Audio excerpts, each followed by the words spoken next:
దయదలిచినట్టునే వాళ్ళకి తీర్పు వచ్చింది. మిగతా ఇంకొక 300 ఎకరాల పైన ఉన్నది, అది 330 ఎకరాల పైన ఉన్నది. ఈ 330 ఎకరాల భూమిలో రాజశేఖర్ గారు ఉన్నప్పుడు ఒక 100 ఎకరాలు ఏదో వాళ్ళకు ఇచ్చే ప్రయత్నం చేసింది. గల్ఫ్ ఆయిల్ కార్పొరేషన్ సంబంధించింది. అంతకుముందు హిందుస్థాన్ డిటోనేటర్స్ లిమిటెడ్ అనుకుంటుంది భూమి, ఐడియల్ ఇండియన్ డిటోనేటర్స్ లిమిటెడ్ భూమిగా ఉండే, అది గల్ఫ్ ఆయిల్గా మార్చుకున్నారు. ఆనాడు 100 ఎకరాల కోసం వాళ్ళు ప్రయత్నం చేసిండ్రు, అది పూర్తి కాలే. కానీ ఈ ప్రభుత్వం వచ్చిన తర్వాత 2021 నా ఎన్నికలలో ఖర్చు పెట్టబడ్డ అక్రమ డబ్బు ఇగో ఇక్కడి నుంచి వచ్చింది.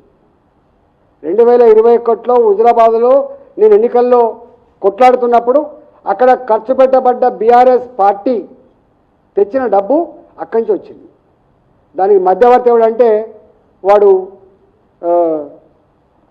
ఫినిక్స్ కంపెనీ, దీనికి మధ్యవర్తి ఫినిక్స్ కంపెనీ. ఈ ఫినిక్స్ కంపెనీలోని ఆగడాలు ఇన్ని లేవు, తప్పకుండా తీస్తాం దాన్ని. ఇవాళ భారతీయ జనతా పార్టీ ఎందుకు ఇవాళ దృష్టి పెట్టింది?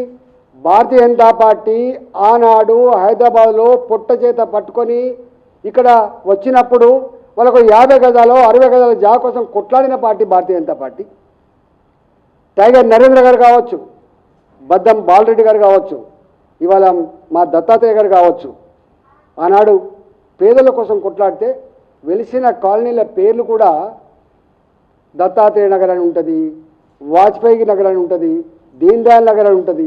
మీరు హైదరాబాద్లో ఎక్కడెక్కడైతే ఇట్లాంటి పేర్లు ఉంటాయో అవన్నిటి మీద కూడా భారతీయ జనతా పార్టీ కొట్లాడి కాపాడింది. ఇవాళ కూడా మళ్ళీ ఈ పేదల భూములు కాపాడేటువంటి బాధ్యత తప్పకుండా మేము తీసుకుంటాం. ఇవాళ ఈ గల్ఫ్ ఆయిల్ కార్పొరేషన్ భూమి కూడా ఇవాళ ఫినిక్స్ కంపెనీ వాడు ఎంతమందికి చేరుతులు మారినాయి. మరి రేవంత్ రెడ్డి గారు ఆనాడు కేసీఆర్ చేసినటువంటి అక్రమాలన్నీ కూడా తవ్వి తీస్తా, ఎంక్వైరీ పెట్టిస్తా, జైలుకు పంపిస్తా, దాన్ని రికవరీ చేసుకుంటా అన్నటువంటి ఇలా రేవంత్ రెడ్డి గారు ఇవాళ ఈ భూమి విలువ ఎంత అంటే 300 ఎకరాల పైన ఉంటుంది. దాదాపు ఒక 20,000 కోట్ల విలువైన భూమి అవుతుంది. ఒక 20,000 కోట్ల రూపాయల విలువైన భూమి ఇది.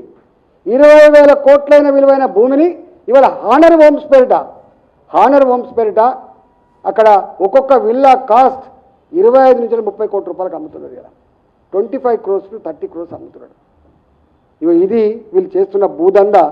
అందుకనే ఇంకా చెప్పుడ పోతే ఇక్కడనే అబ్దుల్లాపూర్ మెట్టు ఉంటుంది, కోయడా అనే గ్రామం. ఎప్పుడో 70 ఏళ్ల క్రితం వీళ్ళకి పట్టాలు ఇచ్చిండ్రు, 70 ఏళ్ల క్రితం పట్టాలు ఇచ్చిండ్రు. 240 ఎకరాల భూమి ఇవాళ వెంటనే 246 ఎకర్స్ భూమి, సర్వే నెంబర్ 167/1 పోయినాయి. డోజర్లు మొత్తం వాళ్ళ వ్యవసాయాన్ని కూడా తీసేసినాయి. ఆ భూమిని మొత్తం మార్కెట్కి ఇస్తా అని చెప్పారు. జనరల్గా మేము రింగ్ రోడ్ వేసేటప్పుడు కూడా ఈ సమస్య వచ్చింది.